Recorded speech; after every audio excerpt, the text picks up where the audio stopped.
మీనరాశి వారికి ఒకవైపు మధ్యమ ఏళ్ళనాటి శని సంచార స్థితి జరుగుతూ ఉండగా లక్ష్మీదేవి అమ్మవారిని శనివారం పూట అష్టమి, శనివారం రోజు అమావాస్య రావడం వల్ల ఐశ్వర్యం, ఆనందం ఎలా వారి సొంతం చేసుకోవాలో ఈ వీడియోలో సవివరంగా సంపూర్ణంగా తెలుసుకుందాం.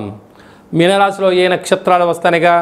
పూర్వాభాద్ర నక్షత్రంలోని చివరి పాదం 4వ పాదము, ఉత్తరాభాద్ర నక్షత్రంలోని 4 పాదాలు, రేవతి నక్షత్రంలోని 4 పాదాలు కలిపితే మీనరాశి అవడం జరుగుతుంది.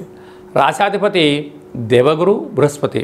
వీరికి రాశిలోనే శని భగవానుడు ఏళ్ళనాటి శని మధ్యమ సంచార స్థితి జరుగుతూ ఉండగా అనేక రకాలమైనటువంటి మానసికంగా శారీరకమైన ఇబ్బందులు, వృత్తులలో, ఉద్యోగాల్లో, వ్యాపారంలో అనేక రకాలమైన శత్రువులు పొంచి ఉన్నారు, ఆటంకాలు ఉన్నారు. వాటిని ఎంతో జాగ్రత్తగా మీరు దాన్ని